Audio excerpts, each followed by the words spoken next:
Hello everyone, welcome back to my channel Mahua's diary. আজকের ভিডিওতে রয়েছে আমাদের কালিম্পং যাওয়ার গল্প। কখন বেরিয়েছিলাম, কোথায় ছিলাম, কি কি দেখলাম, সেই সব গল্প নিয়েই আজকের ভিডিও। ঘড়িতে বাজে এখন 4:20। বাইরে একটু বৃষ্টি পড়ছে। আমরা উবের ক্যাব ধরে সোজা চললাম হাওড়া স্টেশনের দিকে। আর এই ক্যাব আমরা আগে থেকেই শিডিউল করে রেখেছিলাম এবং ক্যাবও ঠিক সময় মতো নির্দিষ্ট টাইমে আমাদের পিক আপ করতে চলে এসেছিল। আমরা হাওড়া স্টেশন পৌঁছালাম প্রায় 5টা নাগাদ। আর আমাদের ট্রেন ছিল 5:55 22-301 হাওড়া নিউ জলপাইগুড়ি বন্দে ভারত এক্সপ্রেস। এখন ঘড়িতে বাজে 5:18 আর আপনারা ভিডিওতে দেখতেই পাচ্ছেন ট্রেন প্ল্যাটফর্মে দিয়ে দিয়েছে। আর আমরাও বাইরে বেশিক্ষণ অপেক্ষা না করে ট্রেনে উঠে পড়লাম। এখন ঘড়িতে বাজে 5:55। ট্রেন হাওড়া স্টেশন থেকে ছেড়ে দিল। এই বন্দে ভারত ট্রেনের যাবতীয় ইনফরমেশন এবং এই ট্রেনের অভিজ্ঞতা কেমন ছিল তার একটা সম্পূর্ণ ভিডিও আমি আগেই দিয়েছি, চাইলে আপনারা দেখে নিতে পারেন। ডেসক্রিপশন বক্সে এর লিংক দেওয়া আছে। ফুড খেলে না জাঙ্ক ফুড খেলে গো? হেলদি ফুড খেয়েছো? Healthy food means which are not junk. which are not junk. আচ্ছা, are all healthy. তুমি আজকে স্কুল গেলে না? স্কুল গেলে না কেন? ট্রেন ছাড়ার সঙ্গে সঙ্গেই আমাদের পেপার এবং জলের বোতল দিয়ে গেল। আর এখন ছেলের সাথে গল্প করতে করতে দিয়ে গেল চা এবং বিস্কুট। এখন ঘড়িতে বাজে 6:35।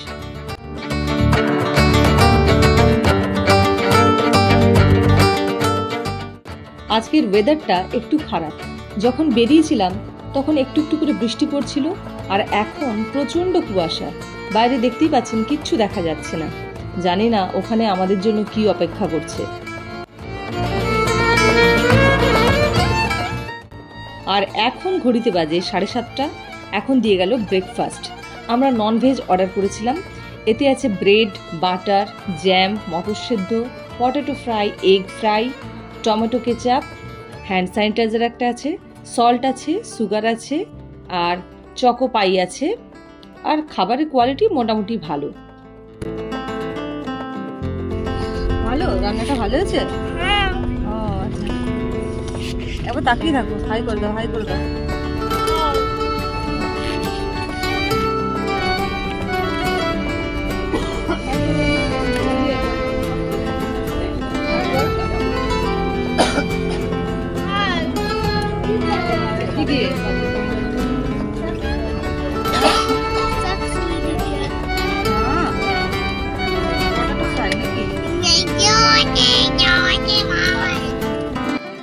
ছেলের সাথে খুনসুটি করতে করতে আর বাইরের প্রাকৃতিক সৌন্দর্য দেখতে দেখতে কখন যে ফারাক্কা ব্যারেজ চলে এলাম বুঝতেই পারলাম না।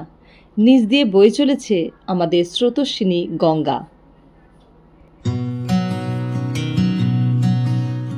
এখন বাজে 12:16। লাঞ্চ দিয়ে গেল। লাঞ্চের মেনুতে কি কি আছে চলুন দেখাই। আছে জিরা রাইস, ডাল, চিকেন, দই, রুটি, সবজি, একটা আচার, আর এখানে দেওয়া আছে চামচ ও টিস্যু পেপার। তবে এই রান্নাটা খুব একটা ভালো লাগলো না। আমরা মোটামুটি নিউ জলপাইগুড়ির কাছাকাছি চলে এসেছি। পাশে জানালা দিয়ে দেখতে পাচ্ছেন চা বাগান আর তার মাঝে মাঝে আনারস বাগান। আর ওয়েদার যদি ভালো থাকতো তাহলে এখান থেকে পাহাড়ও দেখা যেত। আমাদের 565 কিলোমিটারের জার্নি প্রায় কমপ্লিটের দিকে। এখন ঘড়িতে বাজে 2:20। আমরা নিউ জলপাইগুড়ি ট্যাক্সি স্ট্যান্ডে দাঁড়িয়ে আছি। আজকে আমাদের ট্রেনটা একটু লেট করলো যেহেতু বাইরে প্রচন্ড কুয়াশা ছিল। 2:10 নাগাদ ট্রেনটি নিউ জলপাইগুড়ি স্টেশন এসে পৌঁছালো এবং হোমস্টে থেকে পাঠানো গাড়িতে আমরা এখন উঠে পড়লাম আমাদের গন্তব্যের দিকে অগ্রসর হওয়ার জন্য।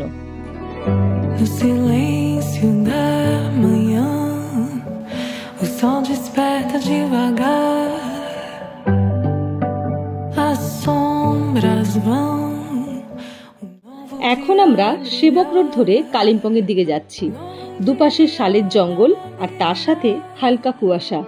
অদ্ভুত একটা মায়াবী পরিবেশ। নিউ জলপাইগুড়ি থেকে এই রাস্তা ধরে যখনই যাত্রা শুরু করি প্রত্যেকবারই অদ্ভুত একটা আনন্দ কাজ করে। কেননা কিছুক্ষণের মধ্যেই আমরা পাহাড়ে উঠে যাব, পাহাড় দেখতে পাবো।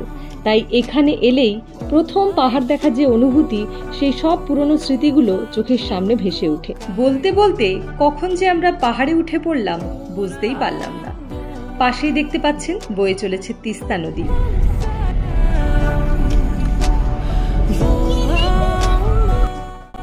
এই রাস্তা ধরেই আজকে আমরা একটা সাইট সিনও করব, সেটা হলো পানবুদারা ভিউ পয়েন্ট। যেহেতু আমাদের হাতে সময় আছে আর আমাদের গন্তব্যস্থল যাওয়ার পথেই এই ভিউ পয়েন্টটা পড়বে, তবে ওয়েদার খারাপ, মনে তো হয় না কিছু দেখা যাবে, কারণ এখানকার রাস্তায় অলরেডি মেঘে ঢাকা। সামনে খালি চোখে রাস্তাই ভালোভাবে দেখা যাচ্ছে না, যদিও ক্যামেরাতে কিন্তু সেই তুলনায় রাস্তাটা ক্লিয়ার দেখা যাচ্ছে। আর এই রাস্তাটা কিন্তু বেশ চড়াই এবং সরু, পাশাপাশি দুটো গাড়ি পাস করা কিন্তু বেশ কঠিন।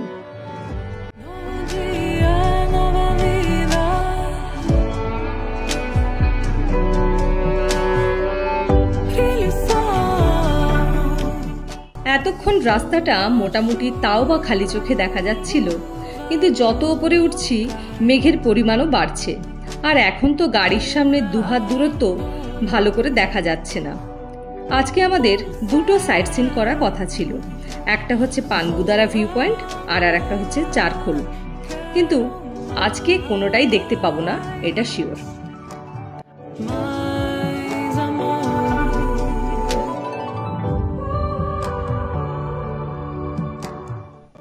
আমরা পৌঁছে গেছি পানবু ভিউ পয়েন্টে, আর আপনারা দেখতে পাচ্ছেন চারিদিকটা কি পরিমাণ মেঘে ঢাকা, কিচ্ছু দেখা যাচ্ছে না, ক্যামেরাতেই কিছু আসছে না, আর খালি চোখে তো বাদই দিলাম। এখানে প্রচণ্ড হাওয়া দিচ্ছে আর তার সাথে খুব ঠান্ডা, তাই শরীর গরম করতে আমরা এখানে একটু চা খেলাম। ওয়েদার ভালো থাকলে পানবু ভিউ পয়েন্টটা ঠিক এই রকম দেখতে লাগে। দূর থেকে পাহাড়ের গা বেয়ে বয়ে চলেছে তিস্তা, অপূর্ব সুন্দর দেখতে লাগে, যা ভাষায় প্রকাশ করা যায় না। পানবু দেখে আমরা আর চারখোল নামলাম না, কারণ কিছুই দেখা যাবে না, তাই সোজা চলে গেলাম গিডডাবলিং, আমাদের আজকের গন্তব্যস্থল। এখানেই আমরা দুরাত্রি থাকবো ডোরো ভ্যালি হোমস্টেতে। আর এই হলো ডোরো ভ্যালি হোমস্টের রুম। এখন সকাল হয়ে গেছে, আমি রাত্রে ভিডিও আর কোনো করতে পারিনি, তাই সকালেই রুমটি আপনাদের দেখাচ্ছি। রুমগুলি বেশ সাজানো গোছানো, ছিমছাম। আমাদের একটি 3 বেডের রুম ছিল আর একটি 2 বেডের রুম ছিল, তো এটি হলো 3 বেডের রুম। এদিকে একটা সিঙ্গেল বেডের খাট আছে, আর ওদিকে একটা ডাবল বেডের খাট আছে, আর ওই দিকে একটা মিরর দেয়ার ক্যাবিনেট আছে। আর এটি হলো বাথরুম। বাথরুমটিও খুব সুন্দর ও পরিষ্কার।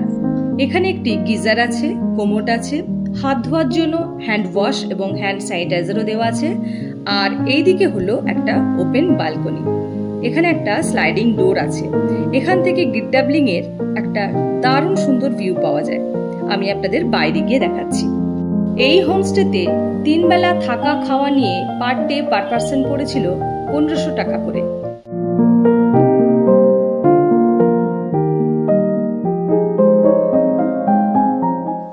আজকের ওয়েদারটা একটু ভালো মনে হচ্ছে।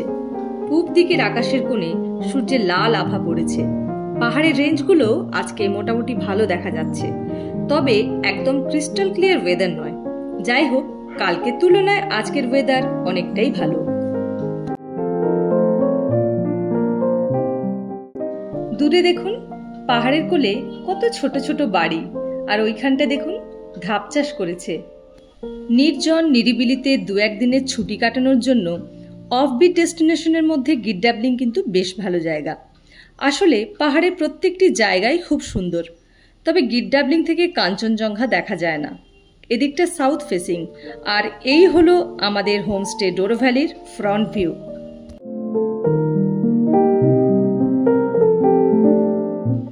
গিডডাবলিং থেকে আপনারা সাইট সিনও করতে পারেন, যেমন লাভা, লোলেগাঁও, ঋষভ, নোকদাড়া লেক, কাফির গাঁও, ডেলো পার্ক ইত্যাদি। এখন আমরা সাইট সিন করতে বেরোবো। মুখ হাত ধুয়ে নিয়েছি, কিন্তু ব্রেকফাস্ট করা হয়নি। আমরা সাইট সিন করে এসে ব্রেকফাস্ট করব। এখন শুধু চা ও বিস্কুট খেয়ে বেরিয়ে পড়লাম। সকালে আমাদের কাফির গাঁও থেকে সানরাইজটা দেখার কথা ছিল, কিন্তু সানরাইজটা দেখা হলো না, কারণ কালকে ওয়েদার খারাপ ছিল বলে আজকে সকালে ঘুম থেকে উঠতে দেরি করেছি। কিন্তু এখন দেখছি গেলে ভালোই করতাম, সানরাইজটা দেখা যেত। আজকের ওয়েদারটা কিন্তু বেশ ভালো।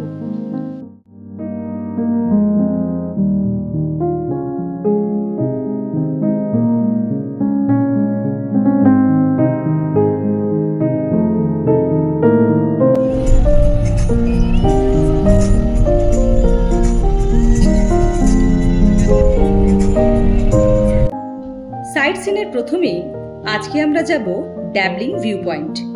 কালকে পানবুই ভিউ পয়েন্টে কিছুই ভিউ দেখতে পেলাম না ওয়েদার খারাপের জন্য। তবে আজকে ওয়েদার ভালো, দেখা যাক ওখানে গিয়ে কি কি দেখতে পাই।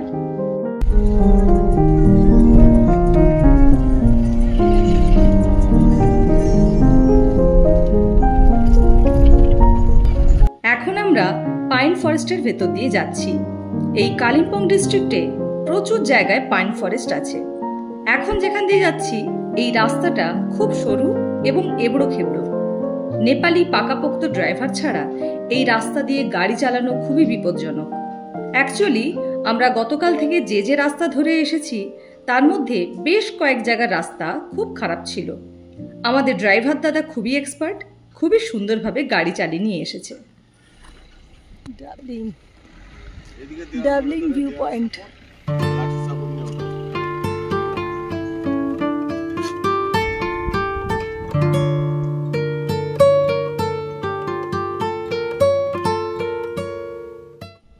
আমরা পৌঁছে গেছি ড্যাবলিং ভিউ পয়েন্ট। কি অপূর্ব জায়গাটা। এই ড্যাবলিং ভিউ পয়েন্টে এন্ট্রি করতে 20 টাকা করে এন্ট্রি ফি লাগে।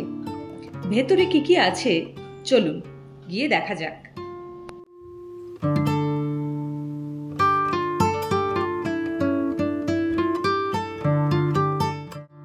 এই ভিউ পয়েন্টটিতে একটা সিঁড়ি করা আছে যেটা দিয়ে ওপরে ওঠা যায় এবং যেখানে উঠে পুরো পাহাড়ের একটা 360 ডিগ্রি ভিউ পাওয়া যায়।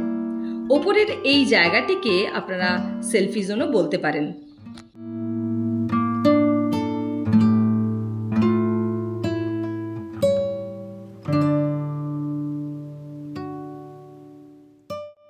এই জায়গাটি খুব ছোট একটা পার্কের মতো। এখানে অনেকগুলি বসার জায়গা করা আছে, দোলনা আছে, কিন্তু বাচ্চাদের খেলার মতো অতটা বড় আবার এই জায়গাটা নয় যে এখানে ফ্রিলি ওরা ঘুরতে পারবে বা খেলতে পারবে। তাই অবশ্যই বাচ্চাদের কিন্তু নজরে রাখবেন। আর এখানে একটা ছোট্ট স্কাই ওয়াক করা আছে যেখানে আপনারা দাঁড়িয়ে সেলফি তুলতে পারবেন এবং স্কাই ওয়াকের মজাও নিতে পারবেন। আর এদিকেও একটা বসার জায়গা করা আছে, এখানে বসেও আপনারা সুন্দর সুন্দর সেলফি তুলতে পারেন।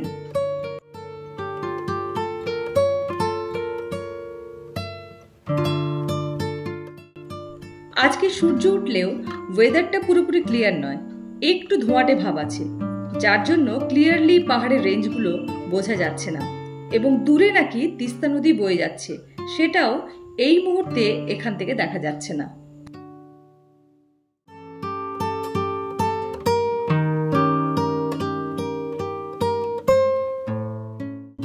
যাই হোক, এই ভিউ পয়েন্টটা খুব সুন্দর লাগলো। ওয়েদার আরেকটু ক্লিয়ার থাকলে আরো সুন্দর ভিউ পাওয়া যেত।